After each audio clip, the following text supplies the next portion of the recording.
My dad gave me his iPod when I was living in Beijing to listen to music on like the bus Uh-huh. rides to school. And all that was on there was like Elton John, Eric Clapton, Carrie Underwood. This is about you and your journey in music. I know you're an actress, but I want to talk about your music. Yeah, awesome. I'd love to. Awesome, awesome. Well, first off, why don't you tell me where you were born and raised? I was born in Singapore. My parents were living in Indonesia at the time, but my mom gave birth to me in Singapore kind of just by chance. Oh, Um, wow. yeah, and I spent about maybe 6 months there and then moved around a lot in Asia before I ended up in LA, which is America's my eighth country. Oh my gosh. Mhm. So that's a lot of moving around. So what do you remember from, your childhood? How, or actually real quick, how old were you when you landed in LA? I think I was just turning 17 because my birthday's in December and we moved here during like Christmas time. Oh, okay. So you lived majority of the time not in Los Angeles, it sounds I like. feel like the majority of my childhood was in China and Thailand, and then a little bit in Wow. Toronto when I started working. But yeah, Asia still feels like home. That's awesome. That is awesome. If you don't mind me asking, what did your parents do that you're moving around so much? My dad's just a businessman, so Oh, he'd be like in different parts of Southeast Asia, you know, that's doing his cool. thing. Doing his thing. That's cool. That is cool. And how did you get into music? Were you always singing or Yeah, interested? I always loved performing and acting and music for as long as I can remember. I did like every single school play that I could.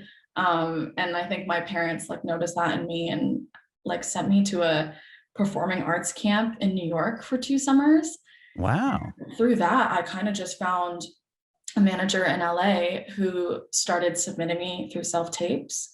And I had no idea what that even was. But the second one I ever sent in was for a Nickelodeon show that I ended up booking and starring on.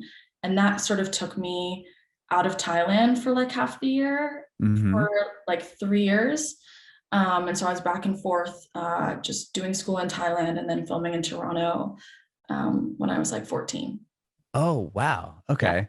That's And cool that was that a you musical comedy. So I kind of like, that was my foray into like right, because professionally. it was it was a music show, right? Essentially, you were in like in a K-pop band from what I was reading about it. Yeah, I kind of describe it as like Zoe 101 meets Glee. Okay. Yeah. Because Set in there's like school. soundtracks and stuff, right? I mean, you Yeah, guys, for sure. I mean, yeah, we were like in the studio making albums. that's I so mean, rad. yeah, we did like, I think each episode had 2 songs in it. So we were doing like multiple music videos a week, always back and forth between set in the studio and dance rehearsal. And that was my first sort of taste of like doing it professionally. And Hmm. I think I came out of that show really being like, okay, I loved the music aspect of that. Maybe I need to start thinking about, you know, if it's music that I really want to do and how to go about pursuing that.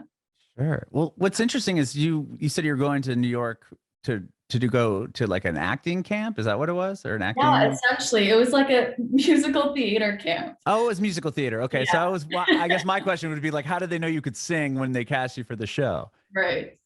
Okay. Yeah. So you were traveling what back? So you must have been pretty young when you were going from Thailand to New York and back. Well, we filmed in Toronto, But so I mean, prior to scoring the agent and getting that gig, if we oh go yeah, back even for further. sure. I mean, I think I've just always traveled a lot growing up. Just Hmm. I don't know, in the nature of like my parents moving a lot and me moving a lot. So that didn't seem abnormal. Hmm. Yeah. Were you going to like school and you said you were going to school in Thailand, but once you booked the gig, were you still attending school there? Right. So first season and I was, dealing with like time difference and trying to communicate with my teachers back in Asia whilst Hmm. being on set and having like 15-30 minute increments to tutor. And it was fine. I flew back and wrote my IGCSEs. And then once we got into second season, I started doing school online. Okay. Yeah. I was wondering if obviously the kids that you grew up with at your school, they probably knew you were on the show. And did you get treated any different at that point? Yeah, for sure. I remember, this is super unprofessional, but I remember coming back to school and one of my teachers like putting the show up on like the big smart board in front of everyone during class. And I was mortified. I'm like, oh my gosh, I'm just trying to learn my stuff. Like, don't out me like this. Yeah. Yeah. Oh my gosh. I'm surprised that teacher didn't get fired. Wow. Wow. Yeah. So at that point, you're on blast, right? Everyone's like, "Oh, you're on the show," and then are people trying to befriend you? Are they hating on you? I mean, I would think because kids are mean, right? Right. I mean, honestly, I think kids were meaner before the show. I didn't have the Oh, okay. greatest high school experience. But when I came back after filming, I remember it was like prom, and because I went to a British school, so we celebrated prom for like the last 3 years in my school, Mhm. instead of just the last year. But I remember coming back after filming, and all these boys that used to be so mean to me started being like, do you want to be my prom date? But like, you promised to post a photo of us on Instagram. I'm like, corny, tomato, tomato, throwing tomato. Wait, what? They said I want to go to prom with you, and will you follow me on Instagram? No, like if you post a photo of us on Instagram, Oh. no. Wow. Because you had gained a following on Instagram. I'm Right. taking it at this point. Yeah. Wow, that's interesting. I've yet to hear that one. I've done 1,000 plus of these interviews. I've never heard anyone say, "Yeah, Really? we'll go to prom, but you have to post a picture of me on your Instagram I'm feed." like, you think I want to go to prom with you that bad? It's not a flex. Like, what? Why is this a barter system? Right. You mean What people all normally say that like kids are mean? yeah. Well, no, I never heard that. Like, even the Instagram thing was never just that kids were mean, right? You go back and kids are mean or judgmental or they're jealous. Or adults. And especially because if you come back with because, an Instagram following, even obviously to this day, it means a lot, right? And especially to kids that are addicted to TikTok and Instagram, the fact that if you came back and you have this huge following, kids are going to be like, oh, like either she doesn't deserve that or like, I want her to post about me so that I can gain Right. X amount of followers as well. Mm-hmm. So that's interesting. But did you end up going to prom? I'm curious now. I went by myself. Really? Yeah. But yeah, well, I guess you didn't have to post a picture of anybody on your Instagram. That's just, I don't know. I don't think that's cute. I wouldn't want to Hmm. go with someone like that. Yeah, that's weird. Well, okay, so tell me about going to shoot the show because it all actually, falls in line with your music career in the sense that you're going into a studio and singing, records and you're shooting music videos. Like, what was that like? Was it overwhelming? Yeah, I mean, it was definitely a super work intensive set and environment and show. I I think I was really thrown into it, and there was a steep learning curve, but I'm super grateful for that because I think now it's given me this like really strong work ethic and desire to just like put in the time. And I love like producing a product. I love working and being in the studio. So I credit my, I guess, child acting to that mentality. Mhm. Was it nerve-wracking being in the studio for the first time, like hearing yourself like singing on a mic and Oh, for everything? sure. I mean, I was like a 14-year-old girl from Thailand in Toronto filming this Nickelodeon show, and all I'd ever seen growing up were these stars that I looked up to on Disney and Nick, and it just felt so surreal and I felt so out of place, but it was cool. I like putting myself in uncomfortable situations and learning how to cope. For sure, for sure. And from there, you did what? How many seasons? 2 or 3? You said We did 2 seasons, and then two we did seasons. like a little TV movie special type thing. Okay. Would you have to? Did they like tour the records around or anything? No, we didn't tour. But we did like a couple live shows, just in and around like America and What was that like? Canada. It was cool. It was super cool. I mean, I think when you're a kid, like it's just when you're that young, it's all so exciting and just feels like a world of possibility. And it was I call it like my boot camp, honestly. Mhm. Yeah, From that show, learning experience. when you moved to LA at 17, was the show wrapped at that point? or are you Yeah, still we had working on just it? wrapped. We just wrapped, and I had just gotten my visa, my work visa, to move to this. Oh, Yeah. okay. So then you get to LA, and do you try to, are you trying to get into the songwriting singer world, or is it like the acting thing is obviously doing well? Like, let's go that route. Like, how do you manage? Yeah. For the first year that I lived in LA, I put a lot of my focus into just finishing up school. I was Okay. still auditioning back and forth, still doing acting work. And then I think I reached a point where I was like, okay, I'm a 17-year-old, like mixed race, little Asian girl, and I'm kind of at the will of what roles are written for me, and there wasn't much at the time that I felt connected to, and it's already so hard to book an acting job, let alone find one that you really connect with, and subject matter that you really are passionate about. Hmm. And so I think that's what pushed me into leaning into the music. I'd always loved to sing, but I never really like pursued it as a career until I taught myself how to play the piano and learned how to songwrite. And Oh, I did that for like probably 6 to 9 months just by myself on the piano, writing as much as I could. It's all I wanted to do. I would literally like leave hangouts with my friends early because I would want to go back home to the piano and just write. And then somehow I found myself in this studio session with Brian Kennedy, who's this incredible, I mean, multi-Grammy award-winning producer. And I was there as a writer, writing for another artist. And I was peeing my pants, had never been in a professional setting as a writer like that. hmm. And ended up writing a song for the artist in like 30 minutes. She loved it. She wanted to make it her next single. And then Brian pulled me aside afterwards and was like, "You're really dope. Like, I want to bring you in to write for other artists that I work with." And that was the Wow. first time I sort of was like, "Oh shit, am I actually good? Like, can I actually do this?" Um, Right. What a validating moment. for sure, especially from someone like that who I just Oh, respect yeah. so much. He's grown to sort of be like a big brother to me, and we're working together now on my project, which feels super full circle. But yeah, that's kind of how I got my foot into the music world as opposed to Hmm. like the music acting world, and Sure. really just started going to as many sessions as I could as a songwriter for other artists. Hmm. Yeah. And so you started on piano. Was it just like, okay, I want to learn piano because I like the sound of the piano, or it's just like a beautiful instrument? And then you just started from there writing songs, or was it, I want to use this Yeah. piano as a tool to write because you Right. just had an, I think I viewed it as a vehicle to facilitate my songwriting. okay.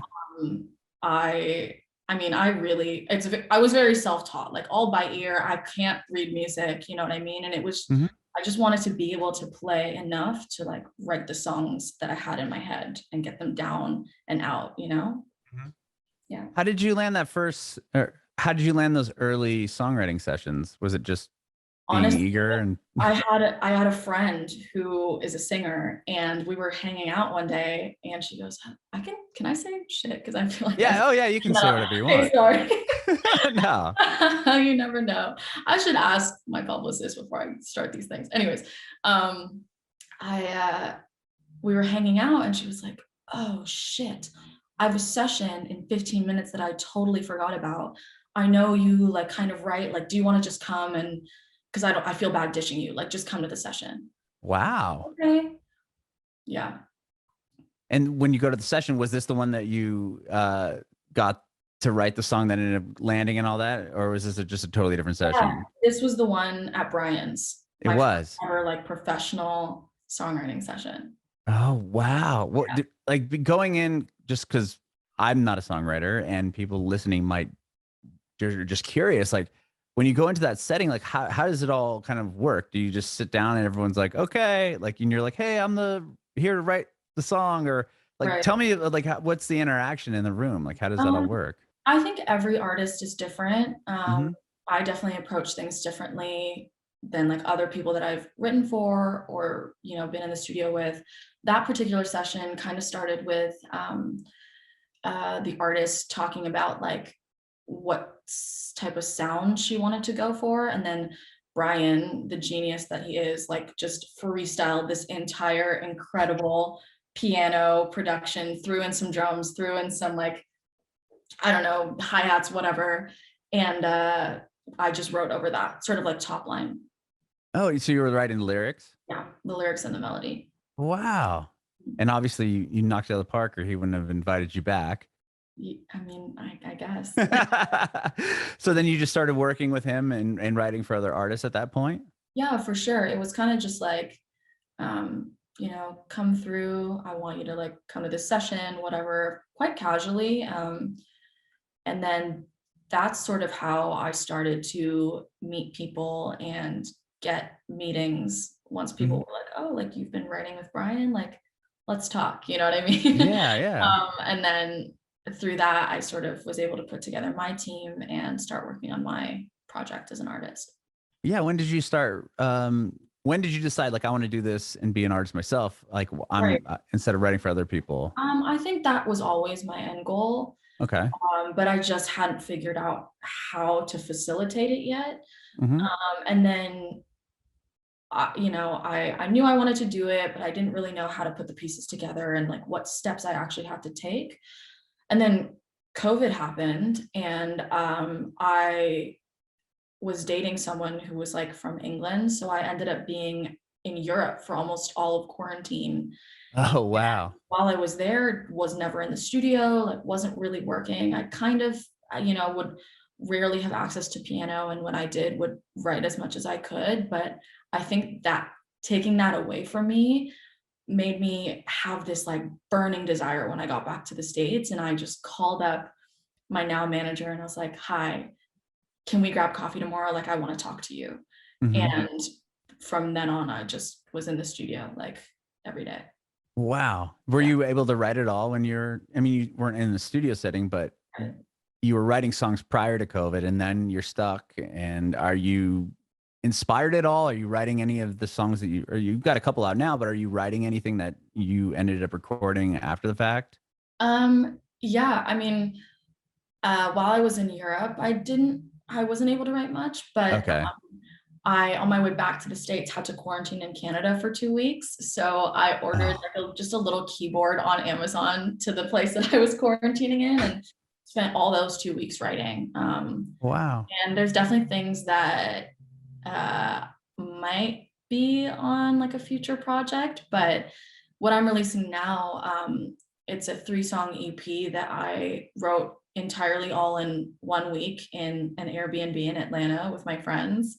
Um, Wow. and that was at maybe the like early last year. We did, Okay. yeah.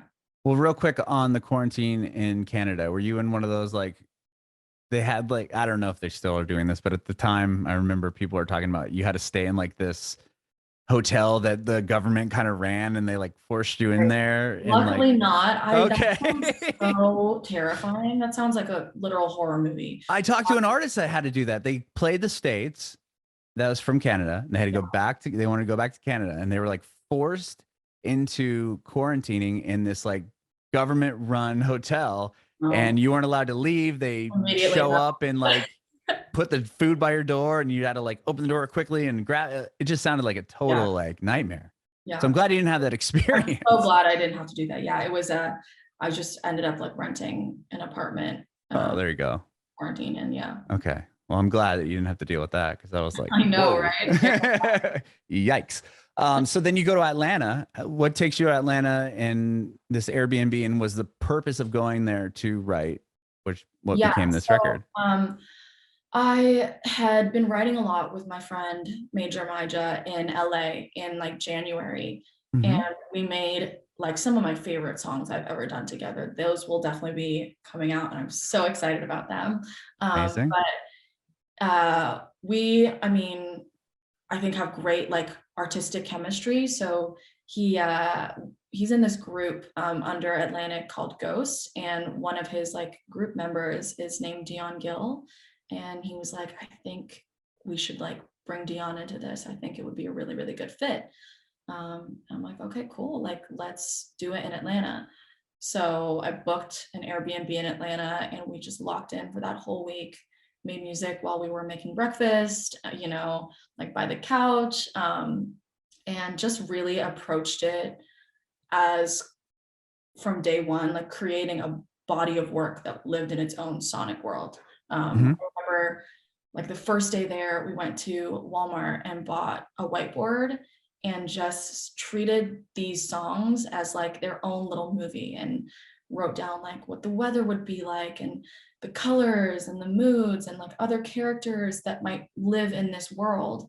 And then wrote out a timeline for a movie, based on like the tracks that Deion had made, sort of like, okay, this is like the heist, this is like the celebration, this is like the heartbreak moment, you know? And it was so cool. I'd never approached making music that way, but I think the result was this very cohesive, unique sounding EP. And that's why I've sort of packaged all of those songs together and wanted to start with that and sort of like use that as my foot forward and my intro. Oh, wow. I've never heard anybody talk about writing a song like that. Yeah, I mean, I'd never done it before either. It was super cool. And now I'm like, damn, I can't approach it any other way because it's just so detail oriented, which So is that how you're writing now? I bet that's got to be a right. great I mean, tool. I think I think that's a great approach when you're working on a project, like a body of work that's its own thing. Right now, I'm sort of just writing to write singles and like get as much out of myself as I can. But you know, when it comes to making my debut album, I think I'm gonna take a similar approach. That's amazing. That's amazing. You've released 2 songs from the EP, correct? That's So correct. far? Mhm. Okay. What was it like putting out, admit it was the first one. Yes. What was it like putting out a song of your own as your artist project? You know, here's your debut. What was that like? Um, Honestly, a little bit nerve-wracking, I super think surreal. so. I, you know, I grew up as a child actor on like Disney and Nickelodeon. So even though I'd been putting out work and music and, you know, stuff like that, I had never had any creative control over any of the projects that I'd been a part of. So my music is the first thing that is 100% me. I have control and say over everything. I'm involved in every single part of the project. And to see people have like a positive reaction to that, especially knowing me from my acting work, was so like just the best feeling, you know? Really, really validating and really, really nice to see. That is so cool. Did you have a fear of people judging you, thinking like, oh, she's just an actress from Nickelodeon show that thinks she's a singer now? Like, did you, obviously you weren't, and you sang on the show, so who cares? But I was just curious, like, if you had any of that, like, fear or any of that on your shoulders as far as when you put the song out.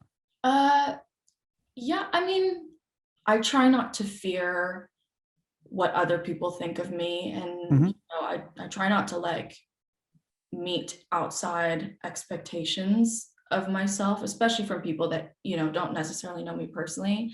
I think I put in so much work into, you know, my music and my craft, if you will, that it was kind of this feeling of like, okay, even if you hate it, like I'm proud of what I made. Like I know the work that went into this, and I'm just glad that like I get to put it out, you know? That's a great answer. I love that outlook. That's so cool. Yeah. Thank Um, yeah, and then I love the acoustic version you did also of Admit It. you. I think Yeah, it's that rad was when so much artists do that. Tell me about that real quick. yeah, I mean, we wrote the song to the track, but again, coming from this like songwriter piano background, I just recognize how beautiful and honest that song is lyrically, and kind of wanted to show that in a new light and really give those melodies and those lyrics a different setting so that they had their chance to like shine through. And so I was really set on like doing a piano version of it, and then Brian so generously generously, wow, sorry, I can't speak. So generously offered to do the accompaniment on the live version, and just absolutely killed it. I think I mean, when he like played me what he was gonna do underneath the music, like one of my managers literally started crying. We were like, you are a musical genius. I love it. Wow. And yeah, it was such an honor to sing over such a beautiful accompaniment like that. Yeah, I love that version. I mean, both of them are awesome, but there's something to be said about a song that can be stripped back like that and have it be that impactful. I mean, seeing your manager like teared up on Yeah. like hearing it, like that's huge. Yeah. That's, Yeah, I agree. I think the mark of a well-written song is like if you can put it on the piano and it still Mhm. sounds good, and you know, you can give it its own life. I totally agree with that. I totally agree. And the most recent one is Shh. Yes. Tell me about it.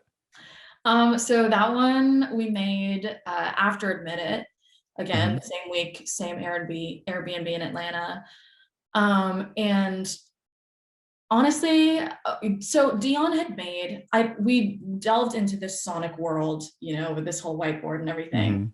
And after that, Deion got to work on like building the tracks. I was very set on wanting to include like traditional Asian instrumentation into them, but frame them in this like modern pop R&B setting and structure, and then write obviously my very feminine, you know, pop lyrics over them. And I was obsessed with the like idea of that juxtaposition. So I explained that to him, woke up the next morning and he had done like 8 tracks. And I was like, oh my God, I love them all. Like, can we use all of them? And on one of the days, he just had the track for Shush playing in the background as we were in one of the rooms just talking. And, you know, we're friends. So I'm just telling them, like, you know, when someone is so cute until they start talking and they just ruin it for themselves. And you're like, damn, you were doing so good. Like, you had me and you ruined it. And then we just started laughing and talking about like times that had happened to us. And while that was going on, I can't remember who did it, but someone just went shh over the beat, like in the exact time that it's in now. And I go, oh my gosh, that's it. Like, that's what we're going to write about. That's the hook. Like, let's go. And then we started just having fun with the lyrics. I mean, it's a very tongue-in-cheek, sassy song. When I was writing the verses, I wanted to kind of pay homage to like your sassy, unapologetic 90s pop star. There's a lyric in there that says like, your daddy's black card don't impress me much. And that's a kind of like play on Shania Twain's That Don't Impress Me Much. Oh, right. Okay. Yeah. So it was just so much fun. It happened super fast and we just had a good time like laughing, writing the lyrics. That's so funny. That's such a great concept for a song. Thanks. And you said there's 3 on the record. Obviously, the third one hasn't came out yet. Yes, the third one I think is my favorite. It's kind of what I think set into motion the tone of the project. Oh. Major and I wrote it, and we were like, oh, this is dope. Like, this is really, really cool. I like this direction. Let's kind of go forward with this. It's probably the most upbeat of the 3. And yeah, definitely my favorite. Was it the last song you wrote of the 3? No, actually, it was the first. The first song you wrote. Okay. Mhm. So it went that one. Then what was the second song? Admit It. Admit It, and then Shush. Okay. Well, like I said, I like the first 2, so I can't wait to hear the third. And I'm sure you can't talk a whole lot about it, but you know, it's funny. People always say like, oh, I can't say anything. No one's really told me like, don't say this. oh, then let's hear about the song. I mean, I'm not going to get you in trouble. I promise. well, thank you. I appreciate it. I mean, I don't want to give away too much, obviously. Like, I want to Right. But I'm curious now because it's all part of this project with this whiteboard, and now I need to know how the story started. Here, what should I say? Like, how do I sell myself? How do I get people to stream this shit? Yeah, it's it's again leans into that whole like juxtaposition thing that I really, really like. It's a very hard, like drill inspired beat. And I wanted to just like put a really feminine, like almost sensual, like immersive type vocal and melody over that. And like explore what that would sound like if you were almost like singing rap lyrics, you know, like what does it sound like to sing bars? That might sound corny, but I think we pulled it off. And it feels super authentic to like me as a person and as an artist. I kind of describe it as like, you know, I love artists like Future, for example, who when you listen to them, you just feel so cool and it's so immersive and like hard and dark. And I don't really think there's a female counterpart to that, you know? So that's kind of the feeling that I wanted to incite when you listen to this song. Obviously, I'm not singing about like trapping in the bando. It's lyrics that like are authentic to a 22-year-old girl. Right. But yeah, I think it incites that like cool feeling in you. And I just wanted to give girls a way to feel that from a girl. Does that make sense? No, it totally does. Yeah. And that's what's going to kick off the EP when you put out the full EP. Well, the EP, I mean, I guess that would round it out. Round it out because it'll be the first last song. already I out. didn't know if you were gonna push it as I like think a. we're gonna repackage it as an EP with the live version included in there as well. Oh, rad. Extra. Yeah. That is cool. What about plans to do any, like you said, you did a couple shows with the television show, but playing, I mean, obviously you can sing really well and live, sing live. I mean, with the admitted acoustic version.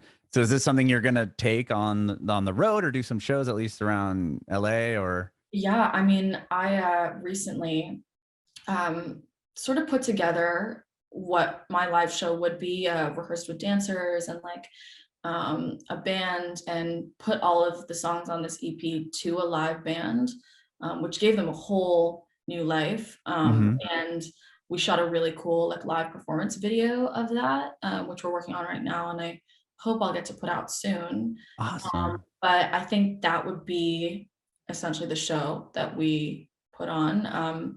It's been a little tricky just with like restrictions and everything being so not stable. But shows are still getting canceled in LA. yeah, I mean, you know, I don't want to like make promises that I can't follow through on. yeah, that makes total sense. But I love performing. I think that's one of my favorite aspects of the whole job. So as soon as the opportunity is there, I will be there. Amazing. Well, I'm in Nashville now. I'm originally from San Diego, so I know LA quite well. Yeah, but we moved to Nashville about almost a year ago. And we love it here, but you should come here and play. I'd love to see your show. I'm determined to write a country song. I was actually talking about it with Brian, because he goes to Nashville a lot and has won Grammys for country music too. And I grew up listening to country music. Like Carrie Underwood was my favorite artist growing up because my dad gave me his iPod when I was living in Beijing to listen to music on like the bus rides to school. And all that was on there was like Elton John, Eric Clapton, Carrie Underwood. And so that's like the music that I grew up listening to. I think I listened to, what's the album called? Like Some Hearts. Yeah. On repeat for a year. Entire school year. Is that the one that has it's on my bucket list to write a country song. Oh, that's right. Well, I was going to say, not moving to Nashville, I was like, oh, this is just a country town, but really it's there's so many like pop, there's so many different genres of music and producers here. I was really shocked. That's awesome. So you should come write a song here too. That'd be cool. I would love to. Come with Brian next time he makes a trip to Nashville. Hi, let's go. Well, thank you so much, Erika, for doing this. I really, really appreciate your time. Thanks for having me. Yeah. I have one more quick question. I want to know if you have any advice for aspiring artists. Learn